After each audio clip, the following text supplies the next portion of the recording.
2.2 Basic Accounting Concepts. The basic accounting concepts are referred to as the fundamental ideas or basic assumption underlying the theory and practice of financial accounting and are board working rules for all accounting activities and developed by the accounting profession. तो basic accounting concept क्या होता है? ये ऐसे concept होते हैं जो कि एक फंडामेंटल आइडिया होता है, जो कि बहुत ही ज़रूरी आइडिया होता है और इसे एज्यूम किया जाता है थ्योरी बेसिस पर और इसे फाइनेंशियल अकाउंटिंग में यूज़ किया जाता है। ये एक बहुत ही बड़े रूल की तरह होते हैं जो कि अकाउंटिंग एक्टिविटीज़ में यूज़ किए जाते हैं और अकाउंटिंग प्रोफेशन के अंदर मतलब अकाउंटेंट्स द्वारा डेवलप किए जाते हैं। तो यहाँ पे कुछ इम्पॉर्टेंट कॉन्सेप्ट्स दिए गए हैं नीचे, उन्हें हम आज पढ़ेंगे। Basic entity, money measurement, going concern, accounting period, cost, dual aspect या फिर उसे हम ड्यूअलिटी भी कह सकते हैं, फिर रिवेन्यू रिकॉग्निशन या फिर realisation, matching, full disclosure, consistency, conservatism, उसे हम प्रूडेंस भी कह सकते हैं, मटेरियलिटी, ऑब्जेक्टिविटी। तो 2.2.1 business entity concept. The concept of business entity assumes that business has an distinct and separate entity from its owner. तो इस कॉन्सेप्ट में क्या होता है, जो बिजनेस का बिजनेस है और जो उसका ओनर है, ये दोनों दो अलग अलग एंटिटी में आते हैं। क्योंकि जैसा कि हमने पहले पढ़ा है, बिजनेस स्टडीज़ में भी पढ़ा है कि जो बिज़नेस होता है, बिज़नेस कॉन्कर्न होता है, उसकी एक अपनी एक सेपरेट एंटिटी रहती है। क्यों रहती है? क्योंकि अगर एक बिज़नेस में 2 से 3 शेयर होल्डर भी रहते हैं तो बिज़नेस किसके नाम पे रहेगी, इस चीज़ में लड़ाई हो जाएगी। इसीलिए बिज़नेस को एक सेपरेट एंटिटी मिल जाती है, एक आर्टिफिशियल पर्सन की तरह वो ट्रीट किया जाता है। और वही यहाँ पे दिया गया है कि जो बिज़नेस रहता है और जो उसका ओनर रहता है, ये दोनों सेपरेट एंटिटी होती है। मतलब सोल प्रोप्राइटरशिप की तरह एक जैसे नहीं होते, अलग अलग होते हैं। It means that for the purpose of accounting, the business and its owner are to be treated as two separate entities. तो इसका ये मतलब हुआ कि जो अकाउंटिंग का पर्पस होगा, उसमें बिजनेस का ओनर और बिजनेस दोनों सेपरेट एंटिटी की तरह ट्रीट किए जाएंगे। मतलब दोनों का एक दूसरे से कोई रिश्ता नहीं दिखाया जाएगा कि हाँ भाई ये ओनर है, इसने बिजनेस से निकाला, मतलब कि अपना ही पैसा निकाला, बल्कि बिजनेस का पैसा निकाला है उसने। फिर keeping this in view, when a person brings in some money as a capital into his business in accounting records, it is treated as liability of the business to the owner. तो जब भी अगर जैसे कि दोनों तो separate entity हैं, तो अगर जो ओनर है वो कुछ पैसे अपने बिजनेस कैपिटल में इन्वेस्ट करेगा, तो बिजनेस की लायबिलिटी हो जाएगी कि वो उस ओनर को पैसे रिटर्न में दे। क्यों दे? क्योंकि दोनों एक दूसरे से अलग हैं, सेपरेट एंटिटी है दोनों की। तो अगर बिजनेस, मान लीजिए कोई इंसान है और बिजनेस को ओनर ने पैसे दिए, ओनर एक इंसान है और बिजनेस एक इंसान है। अगर ओनर ने बिजनेस को पैसे दिए तो बिजनेस को तो लौटाना पड़ेगा ना, तो बिजनेस की लायबिलिटी हो जाएगी।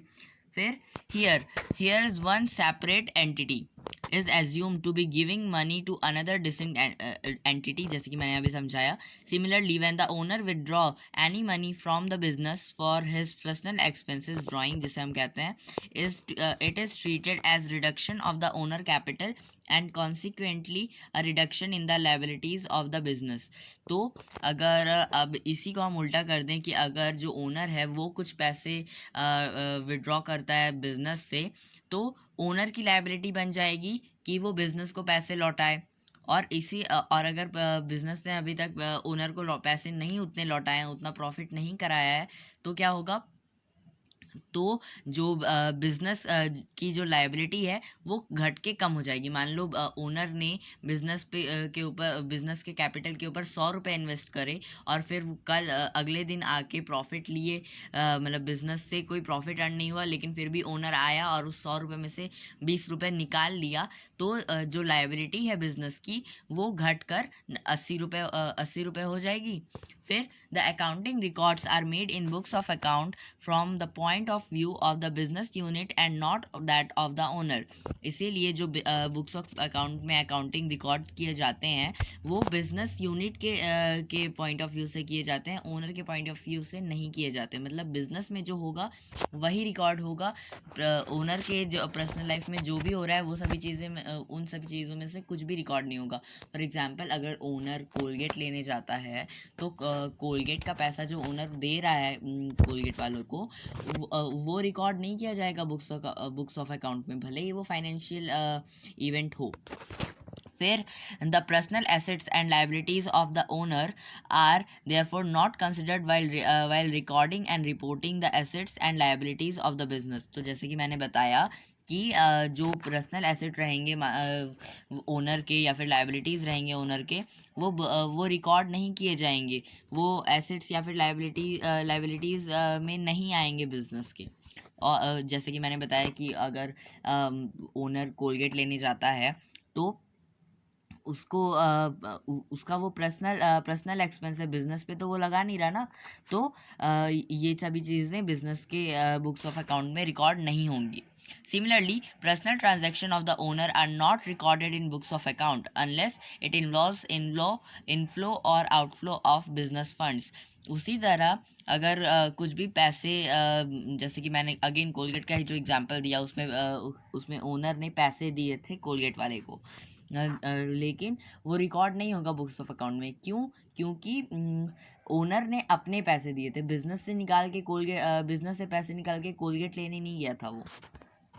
फिर 2.2.2 Money measurement concept. The concept of money measurement states that only those transactions are happenings is an organization in an organization which can be expressed in terms of money such as sale of goods, payment of expenses or receipt of income etc.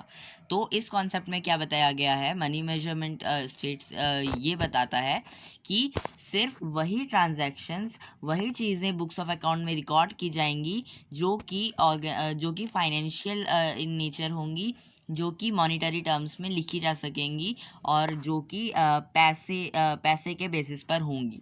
For example हो गया यहाँ पे अगर हम कुछ बेच रहे हैं तो हमें कुछ पैसे मिल रहे हैं तो वो भी बुक्स ऑफ अकाउंट में रिकॉर्ड होगा, क्योंकि बिजनेस को फ़ायदा हो रहा है, बिजनेस को पैसे मिल रहे हैं और पैसे मिल रहे हैं तो वो मनी मेजरमेंट कॉन्सेप्ट में आ सकता है, पैसे इसमें इन्वॉल्व हैं, इसीलिए फाइनेंशियल ट्रांजैक्शन होगा वो।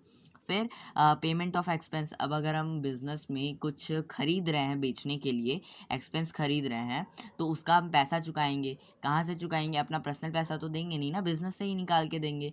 और जो पैसा हम बिजनेस पर इन्वेस्ट कर रहे हैं, जो पैसा हम बिजनेस से निकाल कर एक्सपेंस पर खर्च कर रहे हैं, वो भी एक फाइनेंशियल इवेंट हो जाएगा, उसमें भी पैसा इन्वॉल्व है, तो वो भी मनी मेजरमेंट का कॉन्सेप्ट में आ जाएगा। या फिर जो रिसिप्ट मिलेगा इनकम का, जो भी इनकम होगा वो भी मनी मेजरमेंट कॉन्सेप्ट में आ जाएगा, क्योंकि वो सभी चीज़ें फाइनेंशियल इन नेचर हैं। या फिर इसके अलावा और काफ़ी सारे एग्जाम्पल्स हो सकते हैं। Are to be recorded in books of account. All such transactions और happenings which cannot be expressed in monetary terms, for example the appointment of a manager, capabilities of the human resources or creativity of its research department or image of the organization among people in general, do not find a place in the accounting records of firm. तो इसके अलावा काफ़ी सारे और events भी होती हैं business में, सारी चीज़ें फाइनेंशियली नेचर नहीं होती, तो वो उन सभी चीज़ों को हम बुक्स ऑफ अकाउंट में क्यों नहीं रिकॉर्ड करेंगे? क्योंकि वो फाइनेंशियल इन नेचर नहीं होंगी। फॉर एग्जांपल यहाँ पे दिया है कि अगर हम कोई मैनेजर को अपॉइंट कर रहे हैं, कोई किसी का अपॉइंटमेंट है जो कि इम्पॉर्टेंट तो है, लेकिन क्योंकि उसमें पैसा इन्वॉल्व नहीं है इसीलिए हम उसे बुक्स ऑफ अकाउंट में रिकॉर्ड नहीं कर सकते। या फिर अगर हम हमारे जो एम्प्लॉयज़ हैं वो कितना काम करते हैं, उनका जो ह्यूमन रिसोर्स का जो पावर है वो कितना है, कितने कैपेबल हैं वो, ये सारी चीज़ें भी बुक्स ऑफ अकाउंट में रिकॉर्ड नहीं होंगी। फिर creativity of its research department, अब जो रिसर्च डिपार्टमेंट होती है वो काफ़ी सारे नए नए तरीके निकालती है अपने बिजनेस को बढ़ाने के, तो ये सारी चीज़ों में भी पैसा तो इन्वॉल्व नहीं रहता ना, तो ये भी बुक्स ऑफ अकाउंट में रिकॉर्ड नहीं होंगी। है ना। और इसीलिए यही चीज़ें जो कि फाइनेंशियल इन नेचर नहीं होती, जिसमें पैसा इन्वॉल्व नहीं रहता, जो कि मॉनेटरी टर्म्स में नहीं लिखी जा सकती, वो बुक्स ऑफ अकाउंट में रिकॉर्ड नहीं होंगी, भले ही वो इम्पॉर्टेंट हो। Another important aspect of the concept of money measurement is that the records of transaction are to be keeped not in the physical unit but in the monetary units. और इसके अलावा जो एक और बहुत ही इम्पॉर्टेंट कॉन्सेप्ट है इसमें, वो ये है कि जो भी चीज़ें हम रिकॉर्ड करेंगे वो फिजिकल यूनिट में नहीं लिखेंगे, वो मॉनिटरी यूनिट में लिखेंगे। मतलब क्या कि मान लीजिए 100 रुपए की घड़ी मैंने खरीदी बेचने के लिए। अब जो 100 रुपए की घड़ी है, मैं ये नहीं लिखूंगा कि मेरे बिजनेस में घड़ी है, एक घड़ी है, एक घड़ी 100 रुपए की मैंने खरीदी। मैं ये नहीं लिखूंगा कि एक घड़ी है मेरे पास, मैं ये लिखूंगा 100 रुपए की घड़ी है, मतलब मॉनिटरी टर्म्स में लिखूंगा। अब यहाँ पे भी एक एग्जाम्पल दिया है, वो काफ़ी लंबा चौड़ा है, उसको पढ़ लेते हैं। फॉर एग्जाम्पल, एन ऑर्गेनाइजेशन में on a particular day have a factory on a piece of land measuring 2 acres, office building containing 10 rooms, 30 personal computers, 30 office chairs and tables, a bank balance of rupees 5 lakh, raw material weighing 20 tons and 100 cartons of finished goods। अब अगर किसी organisation के पास, किसी business enterprise के पास जो भी दिन भर में जो भी उसके पास है, जो रहता है, वो है मनी, वो है लैंड 2 एकड़ की, ऑफिस बिल्डिंग में भी 10 रूम हैं, 30 पर्सनल कंप्यूटर्स हैं, 30 ऑफिस चेयर एंड टेबल हैं, और फिर बैंक बैलेंस है 5 लाख रुपए का, रॉ मटेरियल पड़ा हुआ है 20 टन, फिर 100 कार्टून्स फिनिश्ड गुड्स के भी कंप्लीट है, मतलब बने हुए गुड जो सामान है जिन्हें कि उसे बेचना है, वो भी 100 कार्टून्स पैक्ड हैं, है ना। अब ये सब जो एसेट्स हैं वो मॉनिटरी टर्म्स में तो लिखे नहीं गए हैं, तो these assets are expressed in different units, so can not be added to give any meaningful information about the total worth of the business. तो अगर हम इस तरीके से बुक्स ऑफ अकाउंट में लिखेंगे तो हमें कुछ भी नहीं पता चलेगा कि कितना पैसा बिजनेस अर्न कर रही है, क्या हो रहा है बिजनेस में, ये बिल्कुल नहीं पता चलेगा। इसीलिए हम इसे मॉनिटरी टर्म्स में लिखेंगे। अब वो कैसे लिखेंगे, अब अकाउंटिंग पर्पस में कैसे लिखेंगे, for accounting purpose therefore these are shown in money terms and recorded in rupees and पैसे। अब अकाउंटिंग पर्पस में हम उसे पैसों में लिखेंगे। अगर कोई लैंड, जो जैसे इसमें बताया 2 एकड़ का, तो वो यहाँ पे 2 करोड़ में लिखा जाएगा, मतलब कितने रुपए का लैंड है वो, 2 एकड़ लैंड कितने का आता है, 2 करोड़ का आता है, तो यहाँ पे हम 2 करोड़ का लैंड लिखेंगे। तो आप इसे पढ़ लेते हैं। In this case the cost of factory land में बी से ₹2 crore, office building 1 crore, 1 crore rupees, computers ₹15 lakh, office chairs and tables are of ₹2 lakhs, raw material 33 lakhs and a finish goods of 4 lakhs। तो अब यहाँ पे जो भी चीज़ें लिखी गई हैं वही पुरानी चीज़ें लिखी गई हैं, लेकिन मॉनिटरी टर्म्स में लिखी गई हैं, पैसों में लिखी गई है, इसीलिए हम इसे बुक्स ऑफ अकाउंट में रिकॉर्ड कर सकते हैं। वो सभी चीज़ें फिजिकल यूनिट में थी और ये मॉनिटरी यूनिट्स में है, और हमें बुक्स ऑफ अकाउंट में मॉनिटरी यूनिट्स में ही लिखना है। Thus, the total assets of the enterprise are valued at 3 crore rupees and 59 lakh। तो अगर हम इस तरीके से लिखेंगे तो हमें एग्जैक्ट अमाउंट पता चल जाएगा कि जो नेटवर्थ है बिजनेस एंटरप्राइज का वो कितना है, वो है 3 crore 59 lakhs। Similarly, all transactions are recorded in rupees and paise as and when they take place। और इसी तरह सभी ट्रांजैक्शन को हम जब भी रिकॉर्ड करेंगे तो वो रुपीज़ और पैसे में रिकॉर्ड करेंगे जब भी वो होंगे, ठीक है। फिर the money measurement assumption is not free from limitation. अब अगर हम मनी मेजरमेंट एज्यूम करके लिख रहे हैं तो इसमें कम लिमिटेशंस नहीं है। Due to the change in prices the value of money does not remain the same over a period of time. जैसे कि अगर आज 100 रुपए की, आज एक घड़ी 100 रुपए की है, कल वो 200 की हो जाएगी, तो यहाँ पे जो अमाउंट है, जो प्राइस है घड़ी का, वो चेंज हो रहा है। अब अगर हम एक घड़ी लिखेंगे, एक घड़ी की जगह 100 रुपए की घड़ी लिखेंगे, तो कल को तो वो 200 रुपए की हो जाएगी ना। तो यहाँ पे हमेशा सेम नहीं रहता, जो भी पैसों में लिखा जाएगा वो हमेशा सेम नहीं रहता, वो चेंज होता रहता है। The value of rupees today on account of rise is in prices is much less than what it was। तो अगर हम आज कुछ लिख रहे हैं और फिर 10 साल बाद उसे कुछ देखेंगे, was देन इट वॉज से 10 years बैक। तो अगर हम आज कुछ 100 रुपए की घड़ी है, 10 साल बाद हम उसी घड़ी का प्राइस देखेंगे तो हो सकता है वो काफ़ी कीमती हो जाएगी, वो 1,000 रुपये में बिकेगी अब, या फिर हो सकता है कि उसकी मार्केट वैल्यू घट जाएगी, वो 10 ही रुपये में बिक रही होगी। तो यहाँ पे जो प्राइस हो रहा है वो हमेशा चेंज हो रहा है।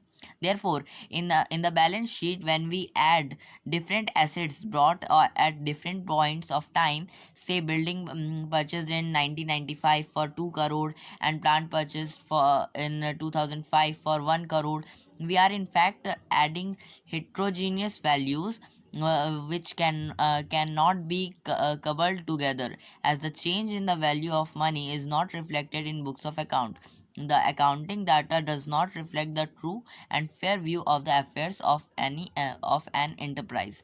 तो क्योंकि यहाँ पे हमेशा पैसे चेंज होता रहता है। फॉर एग्जांपल अगर यहाँ पे जो बिल्डिंग है वो 1995 में ख़रीदी जा रही है 2 करोड़ की, और फिर 2005 में हम एक प्लांट ख़रीद रहे हैं 1 करोड़ का, तो यहाँ पे डेट में काफ़ी अंतर है और प्राइस में भी हो सकता है काफ़ी अंतर आ सकता है। 10 साल बाद हो सकता है कि जो 2 करोड़ की बिल्डिंग है वो 4 करोड़ की हो जाए, है ना। जो एक प्लांट है वो 1 करोड़ का है, तो 2005 में हो सकता है 2015 में वो 20 करोड़ का हो जाए, है ना। वी आर इनफैक्ट तो इसीलिए हम एकदम हिट्रोजीनियस वैल्यूज़ इसमें ऐड करते हैं जो कि कभी भी एक समान हो ही नहीं सकती, है ना। और इसीलिए जो बुक्स ऑफ अकाउंट में रिकॉर्ड होता है वो कभी चेंज नहीं किया जाता, वो सेम टू सेम रहने दिया जाता है। और जब भी वैल्यू चाहिए होती है तो हम उसे पता कर लेते हैं किसी और तरीके से। फिर 2.2.3 Going concern concept. The concept of going concern assumed that a business firm would continue to carry on its operation indefinitely. तो इसमें क्या होता है, इस कॉन्सेप्ट में क्या है कि जो बिजनेस एंटरप्राइज होता है वो ये एज्यूम करता है कि उसका बिजनेस कभी बंद होगा ही नहीं, वो इंडेफिनेटली चलता जाएगा, और इसीलिए for a fairly long period of time and would not be liquidated in a foreseeable future, और वो कभी बंद होगा ही नहीं। This is an important assumption of accounting as it provides the very basis for showing the value of assets in balance sheet.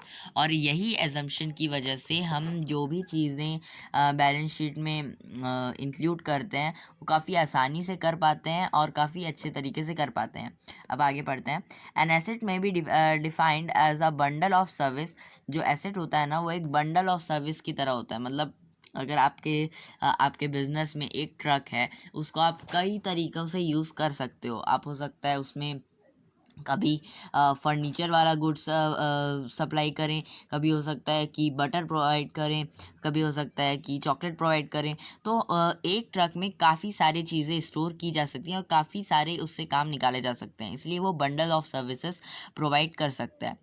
When we purchase an asset, for example, a personal computer for a sum of 50 rupees, for a sum of 50,000 rupees, what we are buying really is the service of the computer that we shall be getting over its estimated lifespan, say 5 year। तो अगर हम आज 50,000 का एक computer ख़रीद रहे हैं और हम ये एज्यूम कर रहे हैं कि ये 5 साल तक काम करेगा, it will not be fair to charge the whole amount of 50,000 rupees from the revenue of the year in which the asset is purchased. तो ये बिल्कुल भी फेयर नहीं होगा, बिल्कुल भी सही नहीं होगा कि हम एक ही पीरियड से सारे पैसे निकाल कर 50,000 निकाल कर कंप्यूटर के पैसे दे रहे हैं। हमें तो उसे जब तक यूज़ करेंगे तब तक पैसे दे देना चाहिए ना, तब तक पैसे देंगे। Instead that part of the asset which has been consumed or which during a period should be charged from the revenue of that period। तो इसके अलावा हम क्या कर सकते हैं, हम उसे पार्ट में उस 50,000 को पार्ट्स में डिवाइड कर सकते हैं कि हाँ भाई ये 50,000 का कंप्यूटर 5 साल तक चलेगा, तो हम हर साल 10,000 दिया करेंगे। कम से कम कुछ प्रॉफिट भी तो होना चाहिए ना उस एसेट से, इसीलिए। The assumption regarding continuity of business allows us to charge from the revenues of a period only that part of the asset which has been consumed or used to earn that revenue in that period and carry forward the remaining amount to the next year। तो ये जो business है इसमें ये allow किया जाता है कि जो रिवेन्यू दिया जा रहा है, वो जो चार्ज किया जा रहा है, वो एक ही पीरियड से चार्ज ना किया जाए। जब तक वो चल रहा है उसे हम पार्ट में डिवाइड करके अगले साल, फिर उसके अगले साल तक चार्ज करें। Over the estimated time life of asset, जब तक कि जो एसेट का लाइफ टाइम है तब तक उसे यूज़ करें। Thus, we may charge 10,000 rupees per year every year for 5 years from the profit and loss account. तो इसीलिए फेयर क्या होगा कि हम 10,000 रुपये ही दें, 10,000 रुपये हर साल दिया करें 5 साल तक, from the profit and loss account, profit loss account से. In case the continuity assumption is not there, the whole cost will need to be charged from the revenue of the year in which the asset was purchased.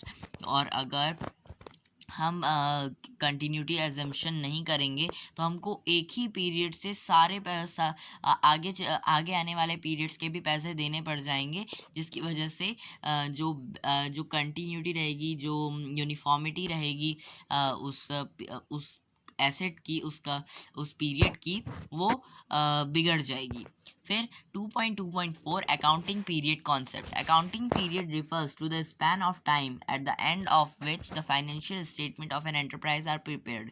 Accounting period concept में क्या आता है कि इसमें financial statements prepare किए जाते हैं enterprise के एंड में, to know whether it has earned profit or incurred losses during the period, ताकि हमें ये पता चल सके कि जो एंटरप्राइज है वो प्रॉफिट अर्न किया है कि लॉस इनकर्ड किया है, and what exactly is the position of its assets and liabilities eight the end of the period. और इससे हमें ये भी पता चलता है कि जो पोजीशन है एसेट्स की, जो एसेट्स की और लाइबिलिटीज़ की जो हालत है कि हमारे पास लाइबिलिटीज़ ज़्यादा है कि एसेट्स ज़्यादा हैं, ये सभी चीज़ें हमें पता चल सकती हैं.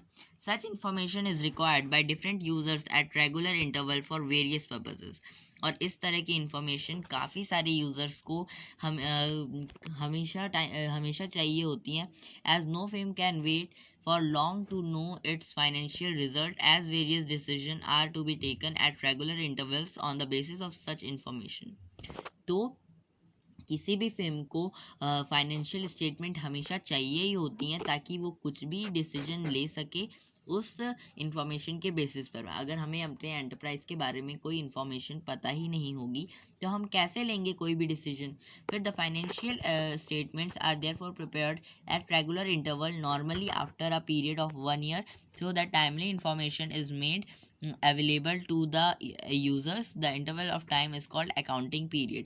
तो इसीलिए हम जो फाइनेंशियल स्टेटमेंट क्रिएट करते हैं वो रेगुलर इंटरवल में क्रिएट करते हैं, आए दिन करते ही रहते हैं.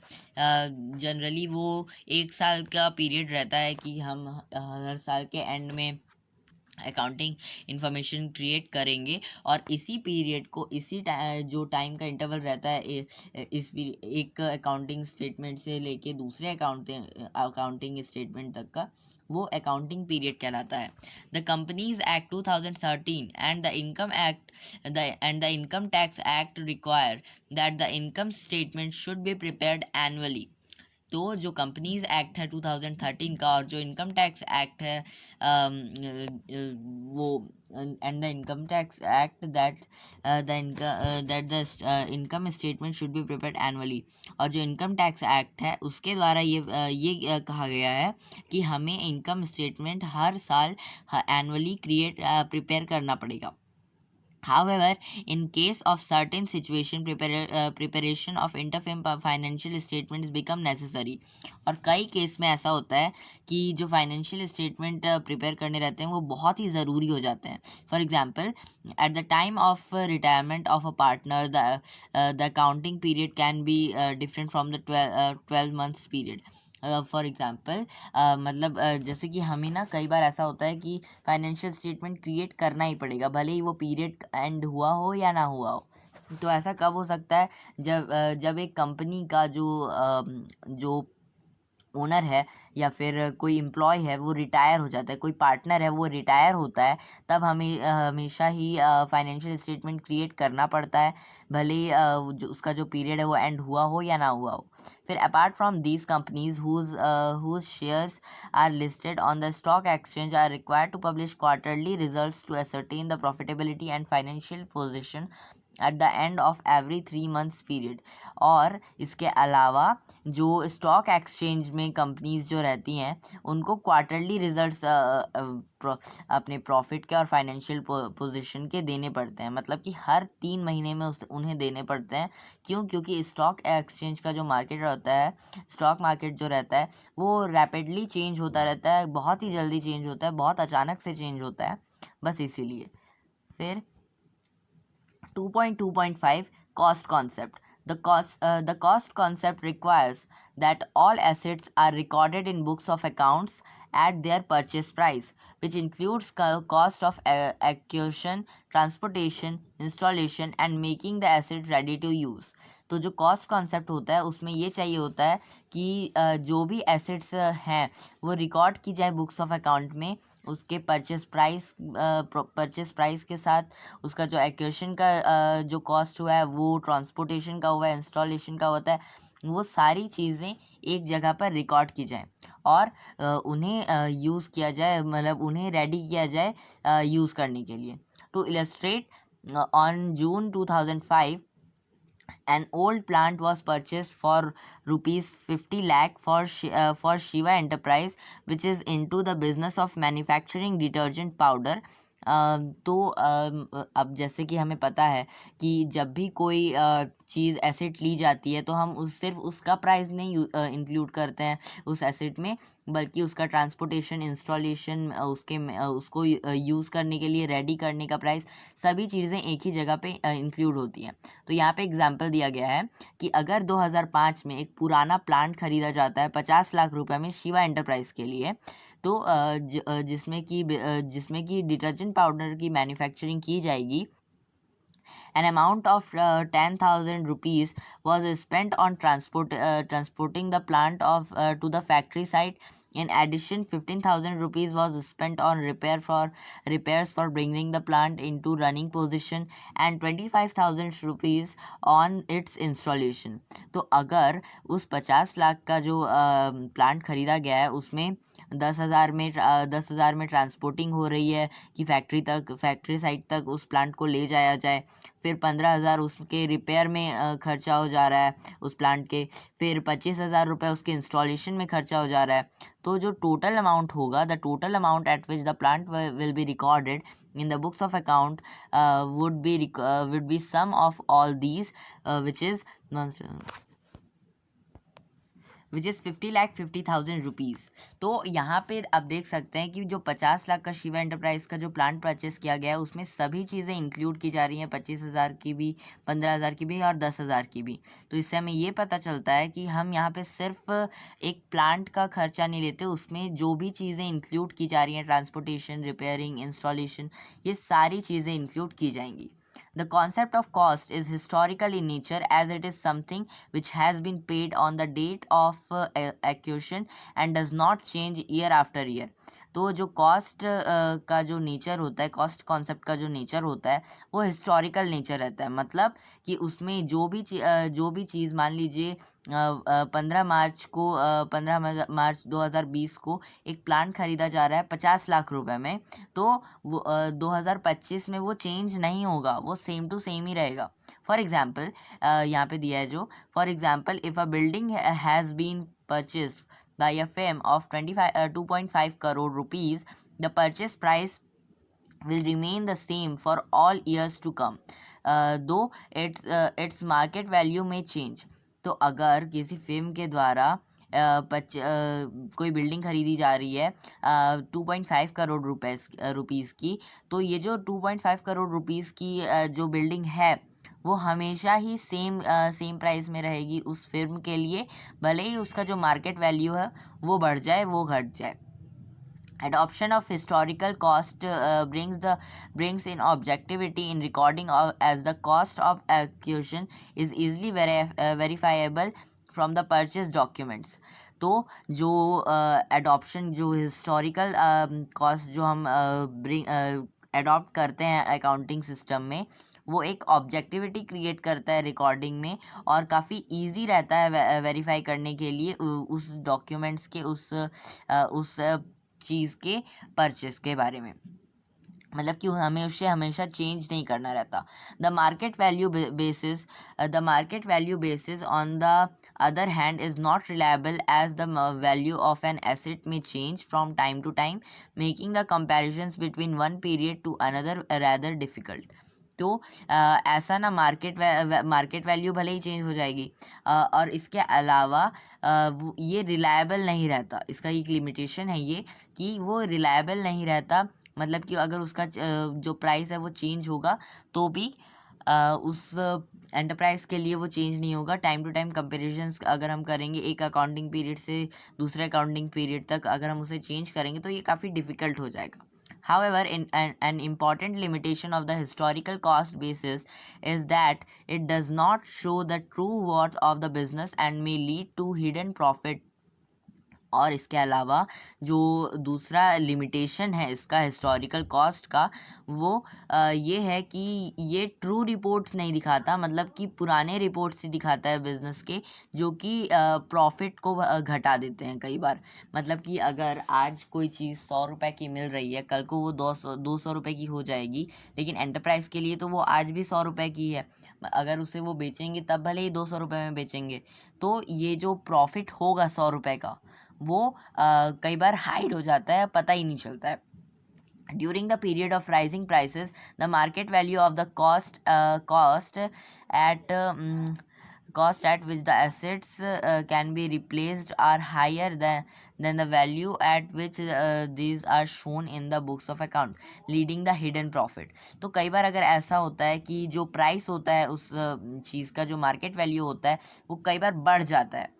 मतलब कि जो एसेट का प्राइस है वो उससे ज़्यादा महंगा हो जाता है। कई बार उसकी वैल्यू काफ़ी ज़्यादा महंगी हो जाती है, लेकिन वो सारी चीज़ें बुक्स ऑफ अकाउंट में रिकॉर्ड नहीं की जाती। वो सारी चीज़ें हिडन प्रॉफिट रहती हैं, वो दिखती ही नहीं है, जिसकी वजह से जो प्रॉफिट रहता है वो हमें पता ही नहीं चलता है।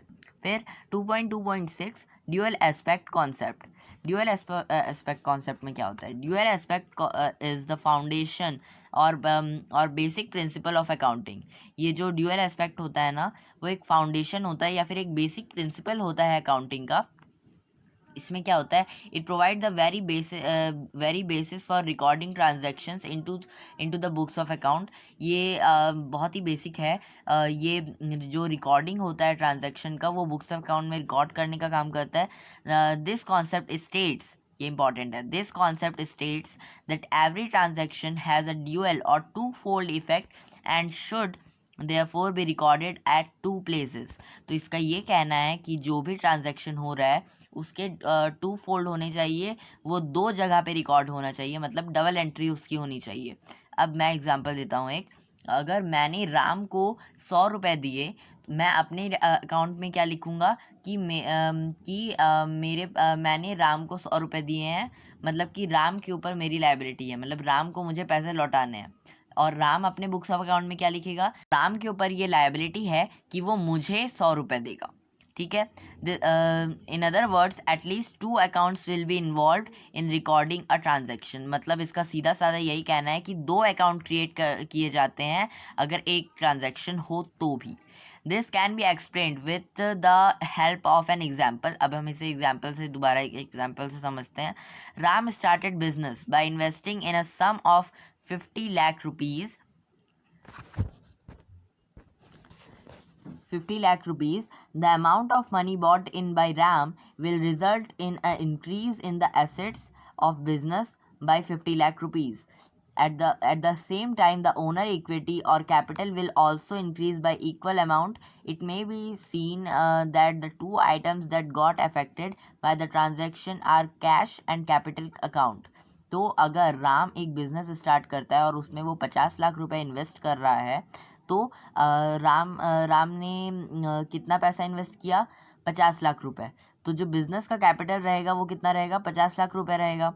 और जो Ram will result in the increase in the asset, और राम की जो एसेट रहेगी वो 50 लाख रुपए रहेगी, क्योंकि उसने बिजनेस पर वो इन्वेस्ट किया है। और उसी समय जो ओनर की इक्विटी मतलब इन्वेस्ट करने के बाद जो एसेट है राम का और जो कैपिटल है वो दोनों एक ही साथ इंक्रीज हो जाएंगे। मतलब कि बिजनेस का जो कैपिटल है 50 लाख रुपए और उसने जितना इन्वेस्ट किया 50 लाख रुपए एसेट्स पर, वो दोनों सेम ही रहेंगे। फिर let us take another example to understand the point further. चलिए एक और एग्जाम्पल हम ले लेते हैं। Suppose the firm purchase goods worth 10 lakh rupees on cash. This will increase an asset on the one hand and reduce another asset on the other hand. Similarly, if the firm purchase a machine worth 30 lakh rupees on credit from Label Industries. तो चलिए एक और example लेते हैं।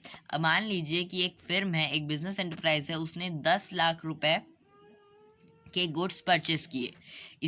इसकी मदद से क्या हुआ, जो एसेट का है, एसेट का प्राइस जो है वो 10 लाख रुपए बढ़ जाएगा। एसेट उसने 10 लाख रुपए के खरीदे तो एसेट कितने का है, 10 लाख रुपए का आ गया।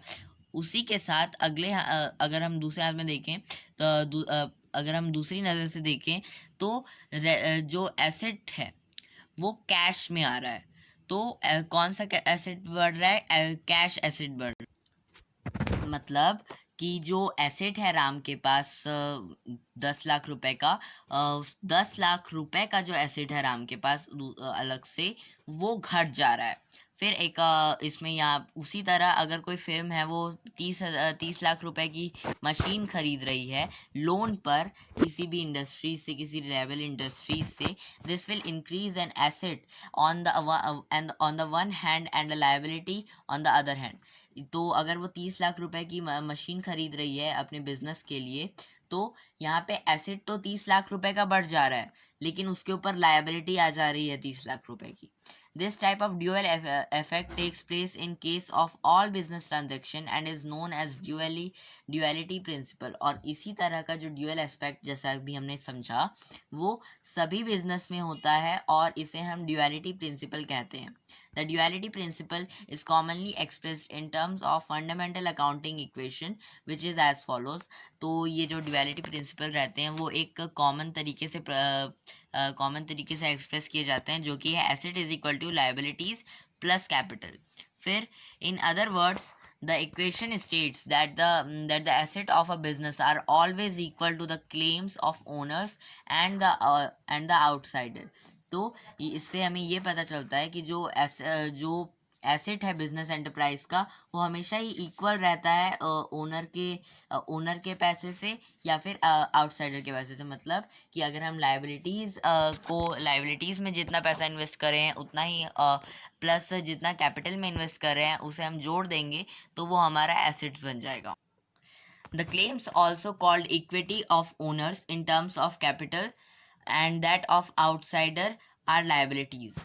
तो अब ये जो क्लेम्स दिए जा रहे हैं लाइबिलिटीज़ किसके द्वारा होगी, ऑफ कोर्स आउटसाइडर द्वारा होंगी, बिकॉज लाइबिलिटीज़ हम अपने से तो लेंगे नहीं ना, खुद से तो ले नहीं सकते, तो किसी बाहरी आदमी से लेंगे। तो आउटसाइडर लाइबिलिटीज़ देगा और इनसाइडर कैपिटल दे रहा है, ओनर कैपिटल दे रहा है, और इन दोनों को अगर हम प्लस कर देंगे तो हमारे एसेट बन जाएंगे। फिर the two fold effect of each transaction affects in such a manner that the quality of both sides of equation is maintained. तो इसी जो ये टू फोल्ड सिस्टम है ट्रांजैक्शन का, जो दो ठो इफेक्ट पड़ जाते हैं एक ट्रांजैक्शन से, वो इक्वलिटी लाता है, दोनों ही साइड इक्वेशन मेंटेन रहता है।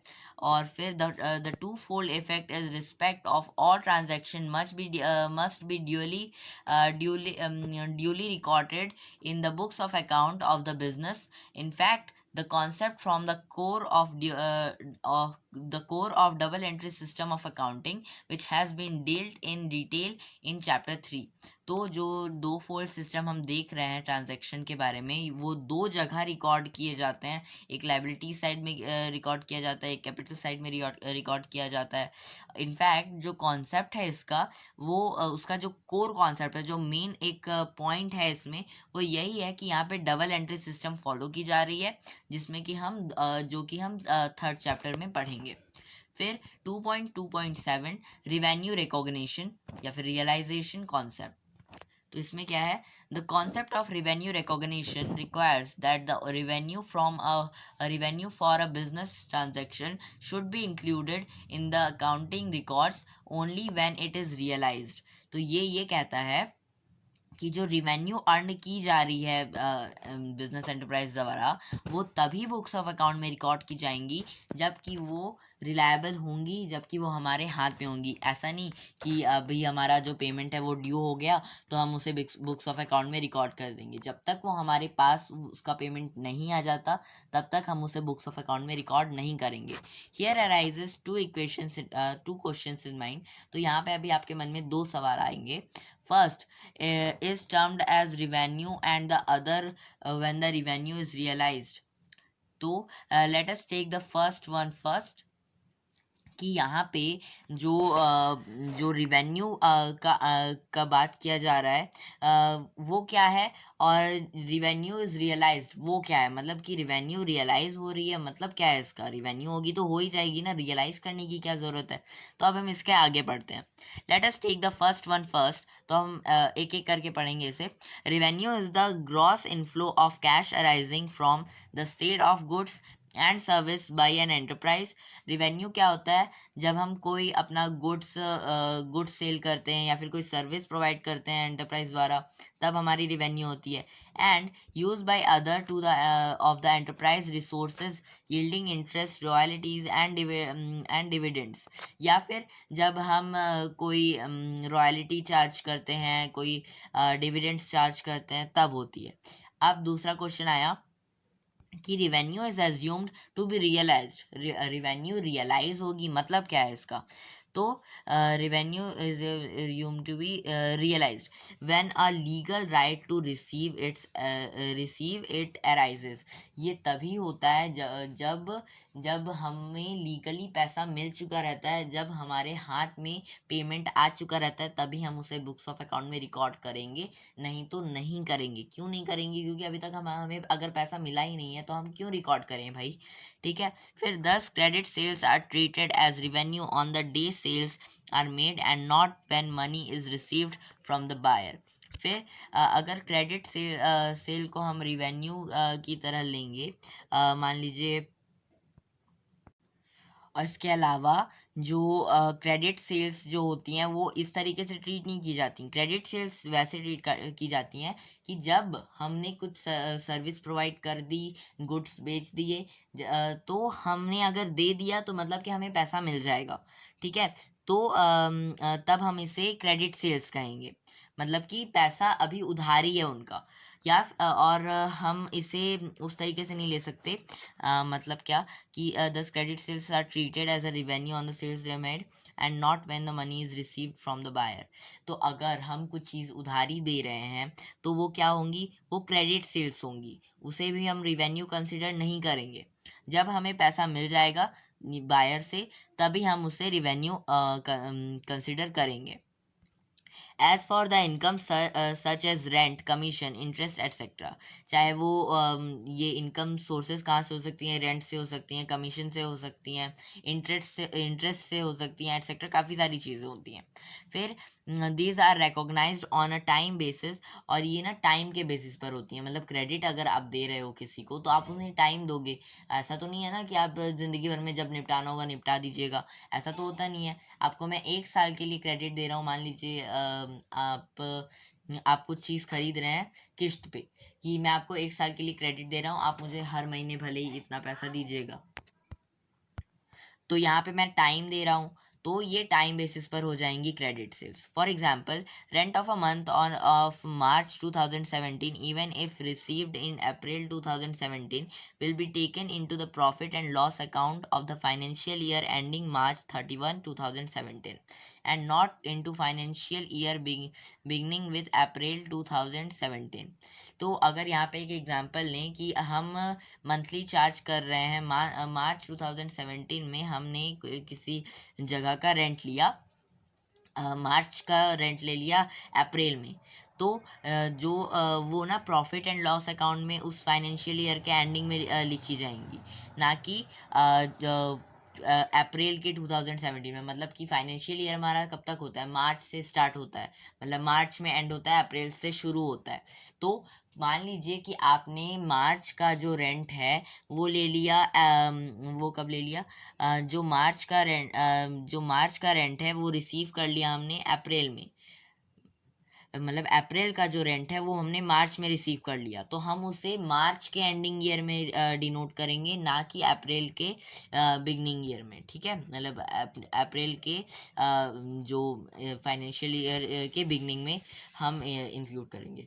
Similarly if interest for April 2017 is received in advance in March 2017, it will be taken to the profit and loss account of the financial year ending March 2017।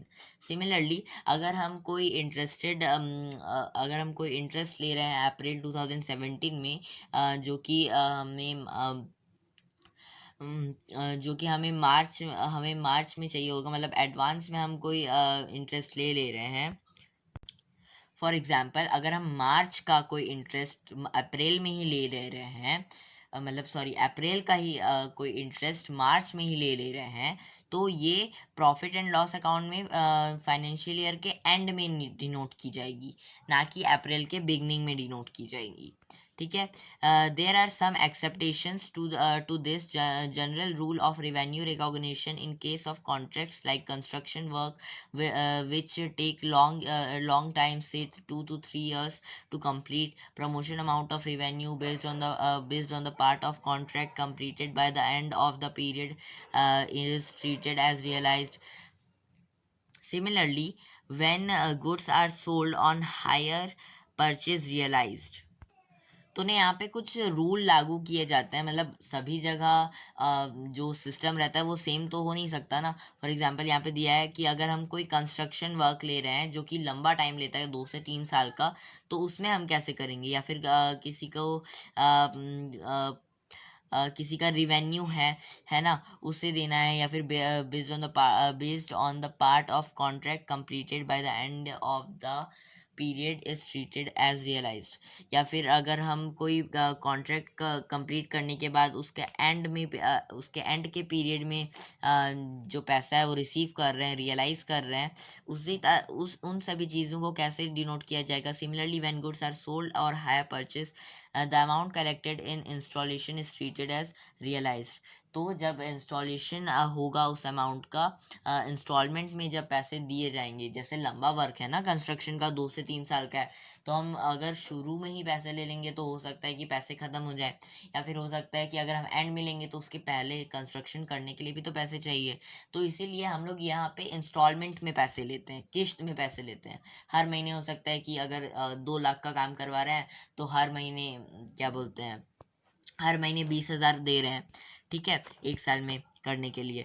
फिर 2.2.8 matching concept, the process of ascertaining the amount of profit earned or the loss incurred during a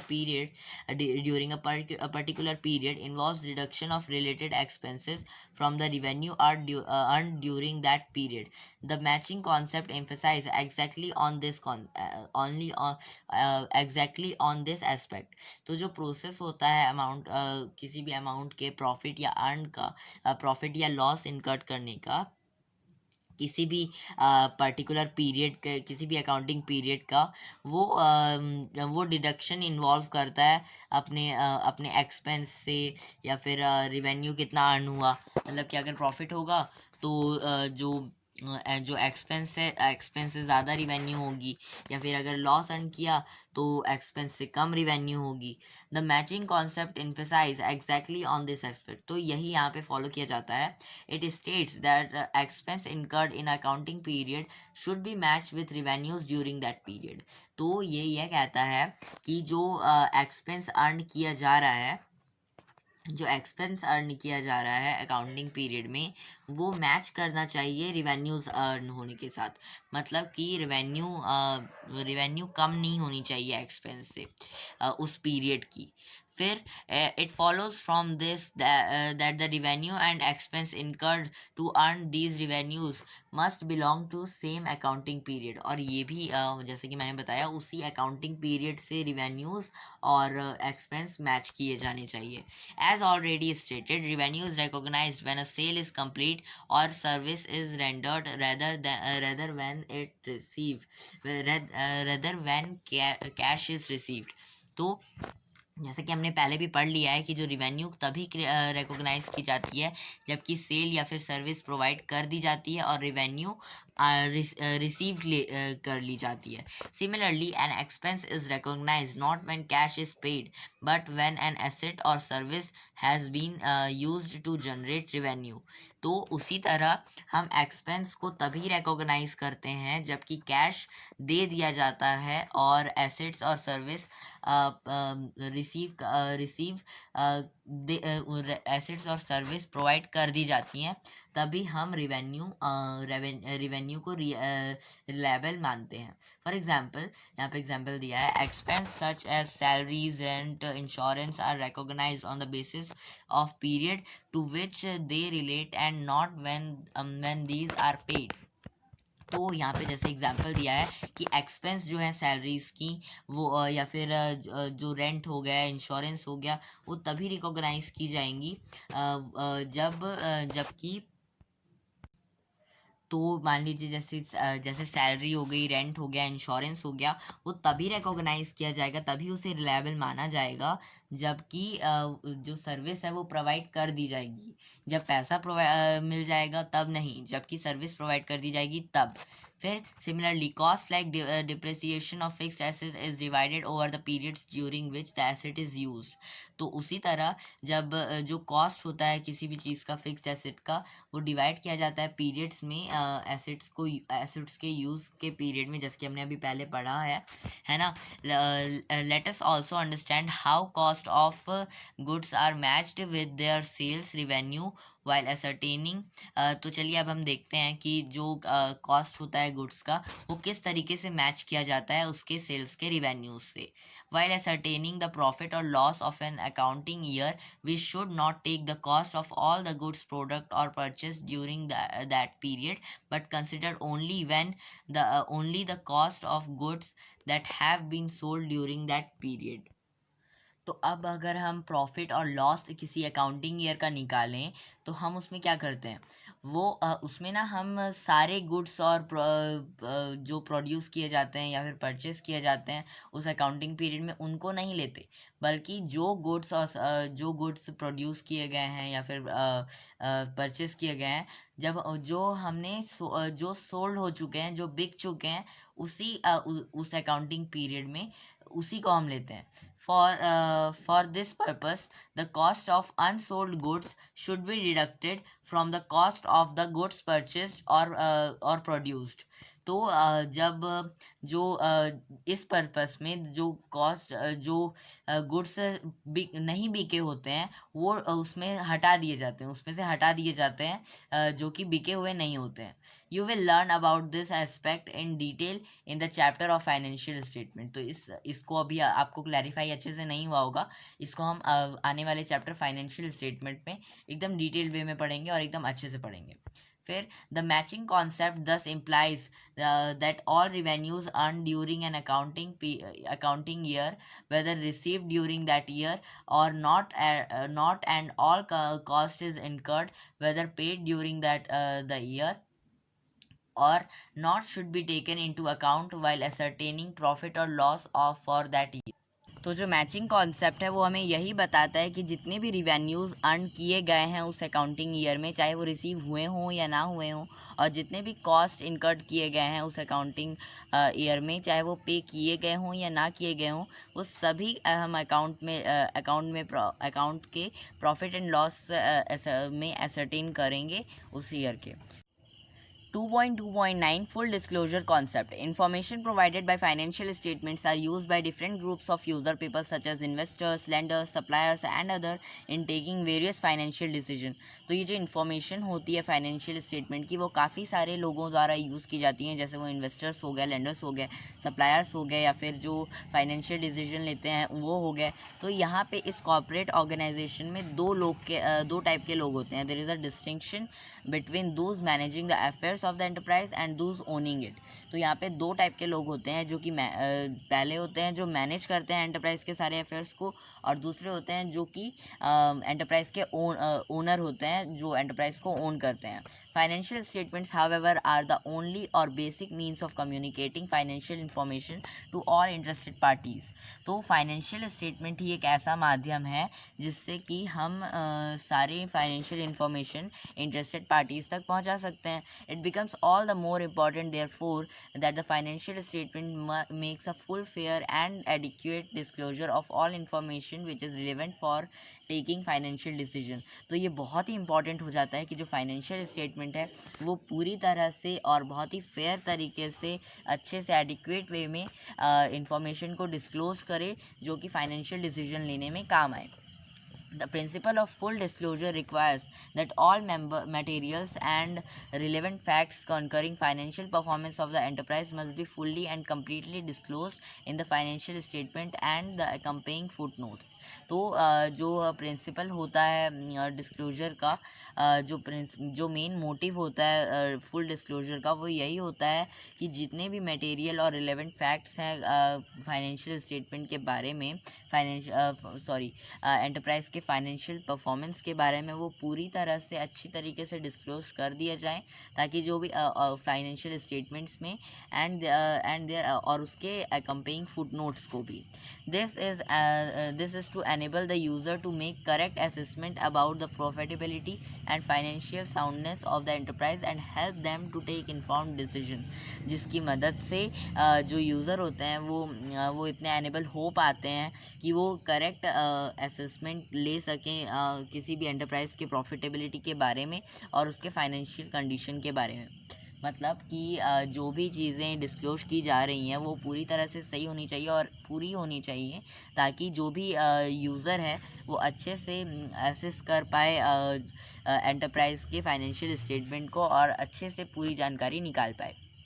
To ensure proper disclosure of material accounting information, the Indian Companies Act 1956 has provided a format for the preparation of profit and loss account and balance sheet of the company. तो ये ensure करने के लिए कि जो material accounting information है वो पूरी तरह से डिस्क्लोज की जाए, तो कंपनीज़ एक्ट 1956 ने एक फॉर्मेट प्रोवाइड करा है जिसमें कि प्रॉफिट एंड लॉस अकाउंट रहता है और बैलेंस शीट रहता है कंपनी का, which needs to be compulsorily adhered to for the preparation of these statements, जो कि बहुत एकदम कंपलसरी रहता है सभी कंपनीज़ के लिए इन स्टेटमेंट्स को बनाना सही तरीके से. The regulatory bodies like SEBI also mandates complete disclosure to be made by the companies to give a true and fair view of profitability and the state of affairs.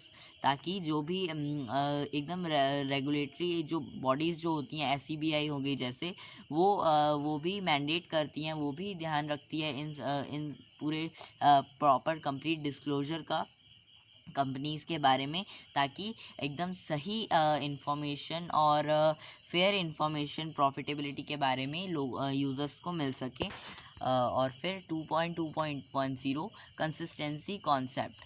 The accounting information provided by financial statement would be useful in drawing conclusions regarding the working of an enterprise only when it allows comparisons over a period of time as well as with the working of other enterprise.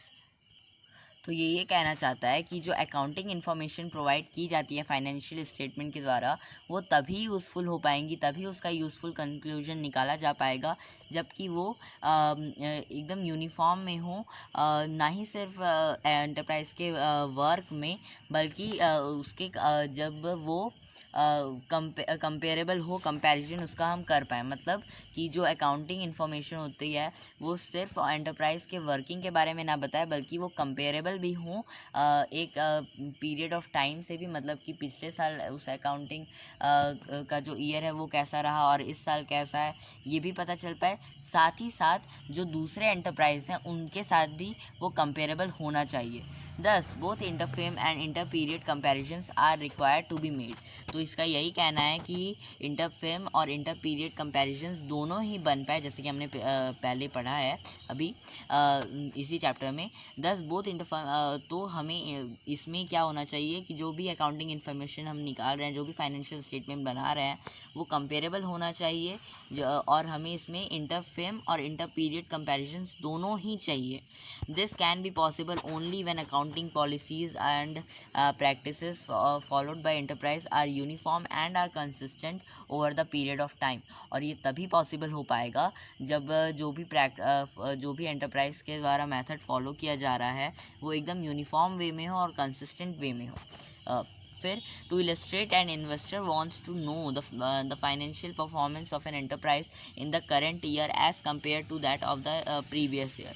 तो अब अगर हम इसे और अच्छी तरीके से describe करें तो यही कहेंगे, जो इन्वेस्टर है अगर वो चाहेगा कि फाइनेंशियल परफॉर्मेंस जान पाए एंटरप्राइज के बारे में, अभी इस साल के बारे में और पिछले साल के बारे में। मतलब कि पिछले साल जो एंटरप्राइज है वो उसने कितना प्रॉफिट अर्न किया और इस साल वो कितना प्रॉफिट अर्न कर रहा है, ये अगर किसी इन्वेस्टर को जानना होगा, he may compare this year net profit with that in the last year. तो वो क्या करेगा, वो दोनों के नेट प्रॉफिट को निकालेगा, इस साल के नेट प्रॉफिट को निकालेगा और पिछले साल के नेट प्रॉफिट को भी निकालेगा। But if the accounting policies adopted say with respect to depreciation in the 2 years are different, the profit figures will not be comparable। तो लेकिन अगर जो अकाउंटिंग पॉलिसीज़ जो अडॉप्ट की जाएंगी एंटरप्राइज के द्वारा वो दोनों साल में अलग अलग होंगी, तो जो फाइनेंशियल स्टेटमेंट है वो कंपेरेबल नहीं रह जाएगा, जो कि इन्वेस्टर के काम में नहीं आएगा। Because the method adopted by the valuation of stock in the past 2 years is inconsistent। It is therefore important that the concept of consistency is followed in preparation of financial statement so that the result of two accounting periods are comparable। तो यहाँ पे हम देख सकते हैं कि अगर हम जो मेथड अडॉप्ट किया जा रहा है एंटरप्राइज के द्वारा वो अलग अलग है 2 साल में, जो कि इनकन्सिस्टेंट वे में है। तो यहाँ पे ये इम्पॉर्टेंट कॉन्सेप्ट बन जाता है कि जो कंसिस्टेंसी फॉलोड करी जानी चाहिए फाइनेंशियल स्टेटमेंट प्रिपेयर करने के दौरान, ताकि जो रिज़ल्ट है 2 अकाउंटिंग पीरियड का वो कंपेरेबल हो पाए। Consistency eliminates personal bias and helps in achieving results that are comparable. तो इसकी जो कंपेरेबिलिटी अगर मेंटेन की जाएगी, तो उसकी कंसिस्टेंसी अगर मेंटेन की जाएगी तो जो पर्सनल बेस है और जो रिज़ल्ट हमें मिलेगा वो कंपेरेबल मिलेगा। जो पर्सनल बेस है वो हट जाएगा, एलिमिनेट हो जाएगा। Also the comparison between the financial result of two enterprise would be meaningful only if same kind of accounting methods and policies are adopted in the preparation of financial statement. तो जो comparison हो रहा है वो सिर्फ period में नहीं होता, बल्कि 2 एंटरप्राइज में भी होता है, और ये भी तभी मीनिंगफुल रहेगा जब जो अकाउंटिंग मेथड है वो दोनों ही एंटरप्राइज में सेम हो, तभी हम जो फाइनेंशियल स्टेटमेंट क्रिएट करेंगे वो कंपेरेबल हो पाएंगे।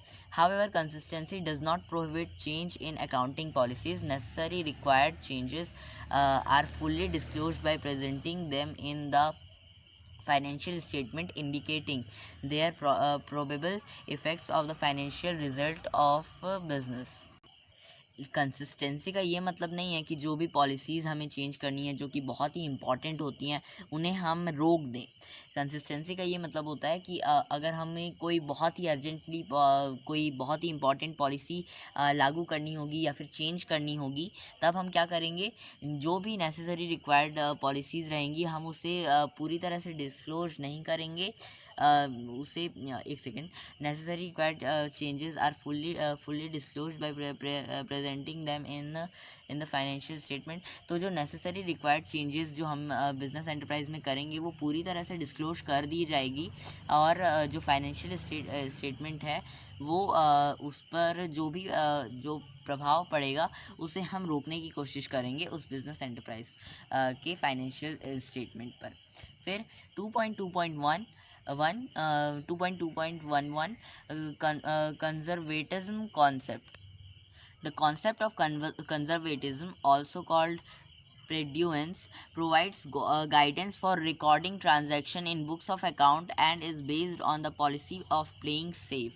तो जो कंजर्वेटिज्म का जो पॉलिसी रहता है वो यही कहता है कि जो भी गाइडेंस प्रोवाइड की जाएंगी ट्रांजैक्शन को रिकॉर्ड करने में और बुक्स ऑफ अकाउंट में रिकॉर्ड करने में, वो यही रहेंगी कि हम एकदम सेफ़ तरीके से उस पॉलिसी को लिखें।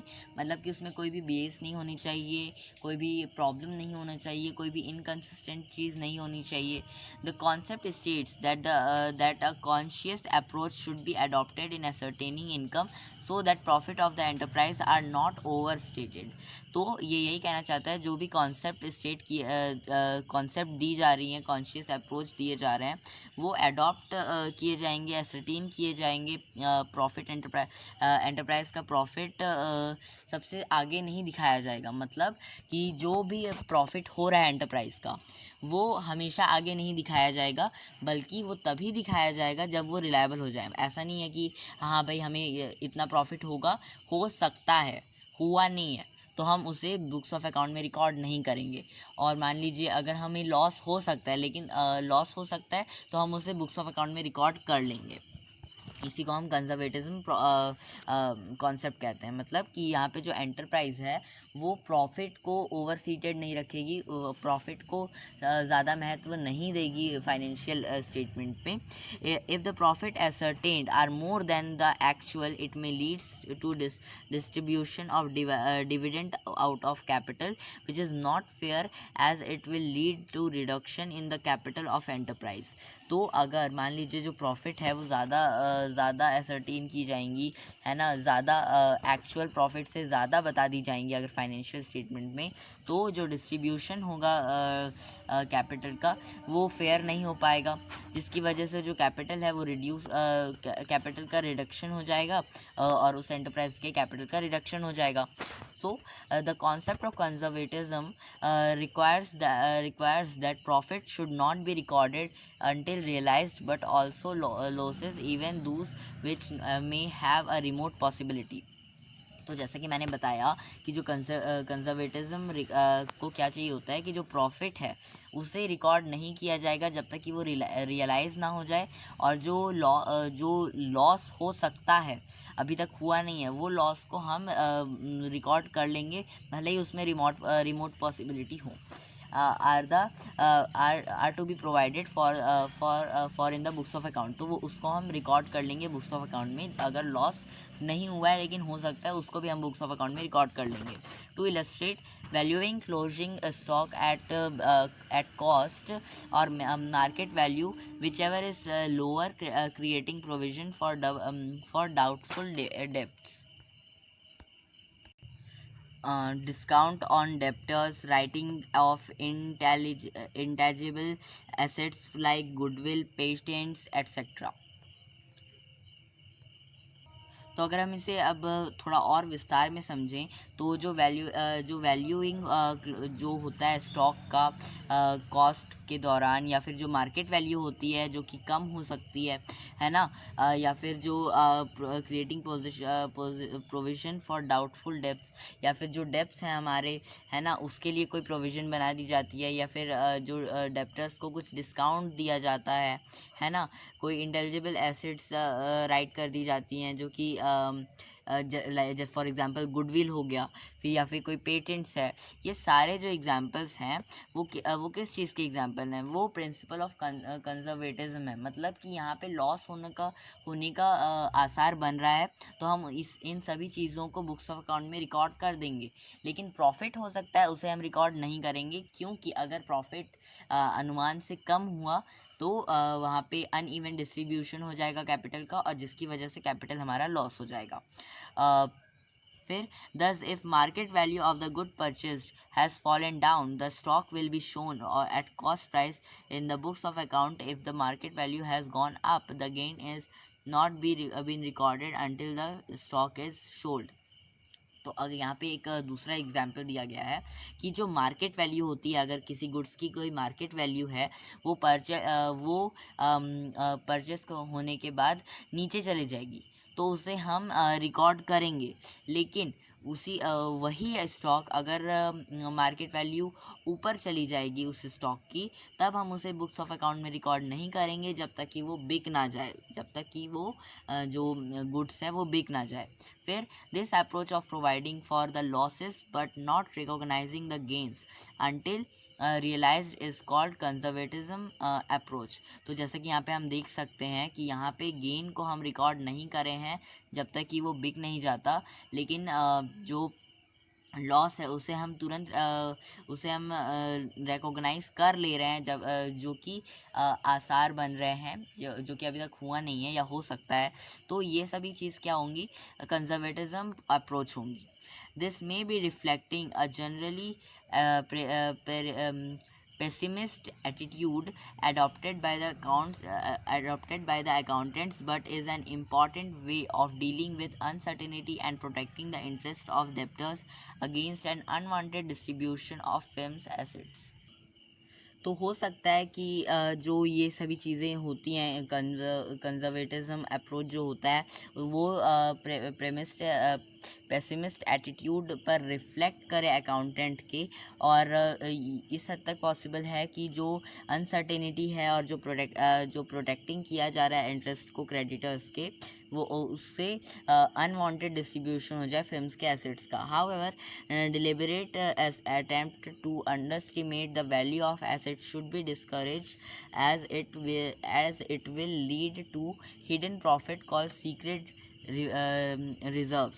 तो हो सकता है कि जो ये डिलिबरेट अटेम्प्ट होता है, अंडरस्टिमेट जो करता है एसेट का, वो डिस्करेज करे, जिसकी वजह से जो हिडन प्रॉफिट है वो हमें ना दिखे, जिसे कि हम सीक्रेट रिजर्व्स भी कह सकते हैं।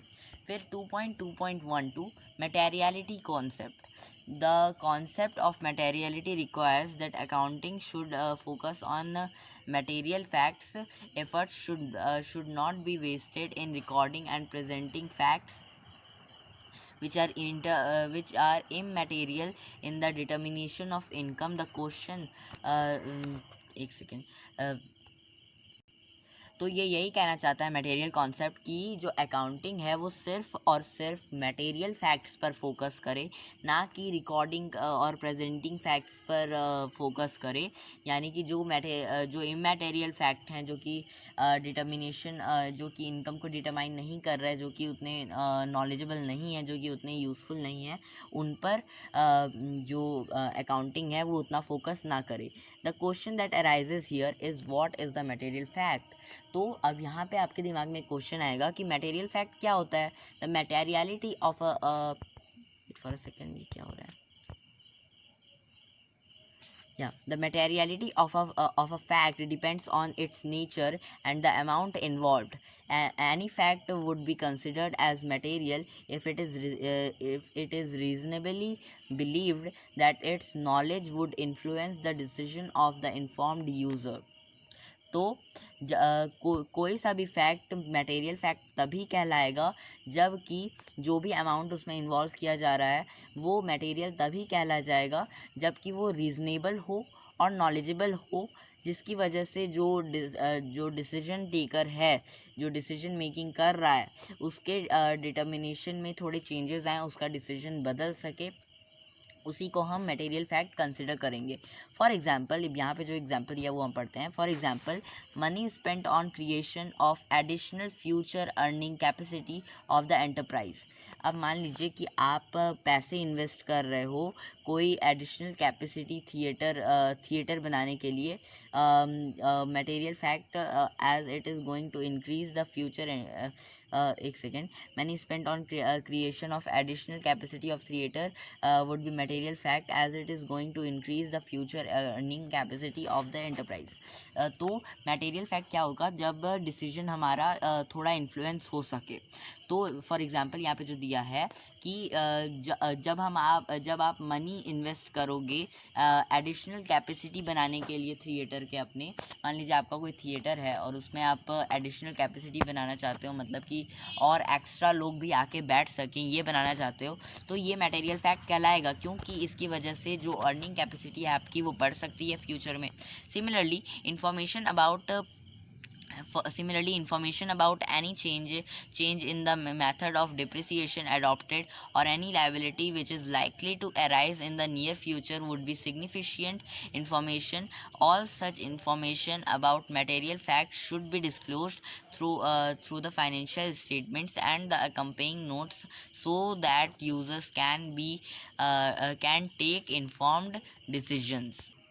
इसी तरह अगर कोई इन्फॉर्मेशन है जो कि डिसीजन के मेथड में चेंजेस ला सकती है, फॉर एग्जांपल अगर कोई लायबिलिटी हो गई जो कि नियर फ्यूचर में अराइज हो सकती है, जो कोई इन्फॉर्मेशन हो गई जो कि नियर फ्यूचर में अराइज हो सकती है जिसकी वजह से डिसीजन इन्फ्लुएंस हो सकता है, ये सारी चीज़ें डिस्क्लोज हो जानी चाहिए फाइनेंशियल स्टेटमेंट में, ताकि जो डिसीजन टेकर है वो इसको मद्देनज़र रखते हुए डिसीजन ले। मान लीजिए आपका एक बिज़नेस है जिसमें कि 100 रुपये का आप खर्चा कर रहे हो, लेकिन आपके ऊपर 20 रुपये की लायबिलिटी है जो कि आपको आने वाले दिन पर चुकानी होंगी। तो अब जो डिसीजन मेकर है, ऐसा तो नहीं होना चाहिए ना कि वो 100 रुपये खर्चा कर दे, नहीं तो लायबिलिटी आप नहीं चुका पाओगे। इसीलिए डिसीजन मेकर को ये चीज़ पता होनी चाहिए कि आपके ऊपर 20 रुपये की लायबिलिटी है, ताकि वो सिर्फ 80 रुपये के एक्सपेंसेस खरीदे और बिज़नेस पर इन्वेस्ट करे। ठीक है, फिर in certain cases when the amount involved is very small, strict adherence to accounting principle is not required। तो अगर कुछ केसेस होते हैं जिसमें कि जो अमाउंट इन्वॉल्व होता है वो बहुत ही स्मॉल होता है, जो कि अकाउंटिंग प्रिंसिपल के लिए रिक्वायर्ड नहीं होता। For example stock of eraser, pencil, scales etcetera. For example अगर स्टॉक हो गया किसी इरेजर, पेंसिल, स्केल्स का, are not shown as asset, whatever amount of stationery is bought in an accounting period is treated as the expense of the period. तो मान लीजिए कि आपने कोई पेंसिल, इरेज़र, स्केल ख़रीदा किसी अकाउंटिंग पीरियड में, स्टेशनरी आइटम ख़रीद लिया आपने, तो ये सारी चीज़ें रिकॉर्ड नहीं की जाएंगी, ये सारी चीज़ें डिस्क्लोज नहीं की जाएंगी, ये सारी चीज़ें एक्सपेंस की तरह यूज़ की जाएंगी उस अकाउंटिंग पीरियड में, चाहे वो कंज्यूम की जा रही हूँ या फिर ना ही कंज्यूम की जा रही हूँ। The amount spent is treated as revenue expenditure and taken to be profit and loss account of the year in which the expenditure is incurred. तो जो अमाउंट स्पेंड किया जा रहा है वो रेवेन्यू एक्सपेंडिचर की तरह ट्रीट किया जाएगा और प्रॉफिट लॉस अकाउंट में उस ईयर के जो एक्सपेंडिचर है उसमें इनकर्ड किया जाएगा। फिर 2.2.13 objectivity concept. The concept of objectivity requires that accounting transactions should be recorded in an objective manner। तो ये यही कहता है कि जो भी अकाउंटिंग ट्रांजैक्शन है वो ऑब्जेक्टिव मैनर में रिकॉर्ड की जानी चाहिए। अब ऑब्जेक्टिव मैनर क्या होता है वो हम आगे पढ़ेंगे। Free from the BS of accountants and other. तो ऑब्जेक्टिव मैनर यही होता है कि जो भी अकाउंटिंग इन्फॉर्मेशन है वो किसी भी BS से फ्री होनी चाहिए, और चाहे कुछ भी प्रॉब्लम हो उन सभी प्रॉब्लम से वो फ्री होनी चाहिए, एकदम क्लियर होनी चाहिए, साफ़ होनी चाहिए। This can be possible when each of the transaction is supported by verifiable documents और वाउचर्स। और ये तभी पॉसिबल हो पाएगा जब जो ट्रांजैक्शन है वो किसी वेरीफाइबल डॉक्यूमेंट से के सपोर्ट में रहे, या फिर जैसे कि हमने पढ़ा या फिर वाउचर के सपोर्ट में रहे। फॉर एग्जांपल मतलब कोई डॉक्यूमेंट्री होनी चाहिए, कोई डॉक्यूमेंट होना चाहिए जो कि उस ट्रांजैक्शन को सपोर्ट करे। For example the transaction for the purchase of material may be supported by the cash receipt of the money paid. तो यहाँ पे एक एग्जांपल दिया है कि मान लीजिए कोई ट्रांजैक्शन हुआ जो आप कोई मटेरियल परचेस कर रहे हो, तो यहाँ पे जो कैश रिसिप्ट होगी, मनी पे किया जाएगा, वो सपोर्ट में आ जाएगा। जो कैश रिसिप्ट होगी उस ट्रांजैक्शन की, उस परचेस मटेरियल के परचेस की, वो यहाँ पे वाउचर की तरह काम करेगा, वेरीफाइबल डॉक्यूमेंट की तरह काम करेगा। If the same is purchased on cash और copy of invoice and delivery challan, if the same is purchased on credit, तो यहाँ पे अगर आप उसी चीज़ को क्रेडिट पर ले रहे हो, तो वो या तो इनवॉइस के नाम पे रहेगा या फिर डिलीवरी चालान के नाम पे रहेगा। Similarly, receipt for the amount paid for purchase of machine becomes the documentary evidence for the cost of machine and provides an objective basis for verifying the transaction. तो उसी तरह जो रिसिप्ट होगा अमाउंट पे करने का उस मशीन के परचेस में, वो डॉक्यूमेंट्री एविडेंस बन जाएगा उस मशीन के कॉस्ट का, और एक ऑब्जेक्टिव बीएस भरा वेरीफाइंग ट्रांजैक्शन हमें पता चल पाएगा। One of the reason for the adoption of historical cost as the basis of recording accounting transaction is that adherence to the principle of objectivity is made possible by it.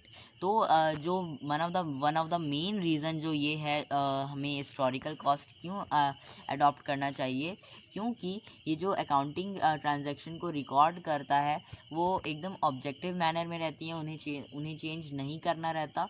As stated above, the cost actually paid for an asset can be verified from the document, but it is very difficult to ascertain the market value of an asset until it is actually sold. तो जो जैसे कि हमने ऊपर पढ़ा कि जो cost रहता है, एक्चुअली जो पे कर दिया रहता है, वो एसेट कहलाता है और वेरीफाई किया जा सकता है डॉक्यूमेंट के द्वारा, but it is very difficult to ascertain the market value of asset until it is actually sold.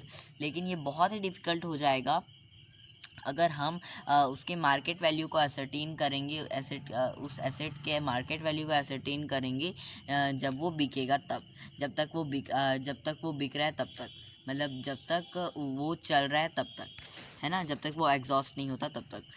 Not only that, the market value may vary from person to person and from place to place, and so objectivity cannot be maintained if such value is adopted by accounting purposes. तो सिर्फ यही नहीं होता, जो market value होती है वो person to person, जगह से जगह तक वेरी करती है ना, और एक इंसान हो सकता है कि आटा 100 रुपये किलो दे रहा है, और हो सकता है एक इंसान आटा 20 रुपये किलो ही दे रहा है, या फिर हो सकता है दिल्ली में जो आटा है वो 20 रुपये का मिल रहा है और मुंबई में जो आटा है वही 100 रुपये का मिल रहा है। तो जगह जगह का अंतर रहता है, इंसान का अंतर रहता है, जिसकी वजह से जो ऑब्जेक्टिविटी है वो मेंटेन नहीं की जा सकती अगर हम हिस्टोरिकल मैनर में अकाउंटिंग को नहीं लिखेंगे। तो इसीलिए हम यहाँ पे अकाउंटिंग पर्पसेस में हिस्टोरिकल मैनर में हिस्टोरिकल कॉस्ट में रिकॉर्ड करते हैं। तो आगे की चीज़ें हम अगले लेक्चर में पढ़ेंगे, और हो सकता है इसमें से काफ़ी हैवी टर्म्स यूज़ किए गए हैं और काफ़ी नए टर्म्स भी यूज़ करे गए हैं। तो मैं इसके लिए एक स्पेसिफिक वीडियो बनाऊंगा जो कि सिर्फ सिंपल बेसिक कॉन्सेप्ट्स बताएंगी इसके बारे में, ना कि एकदम डिटेल्ड वे में बुक में दिया गया है और काफ़ी हैवी लैंग्वेज दी गई है। मैं एकदम सिंपल वर्ड में आपको एक अलग से वीडियो में समझाऊंगा। Thanks for watching.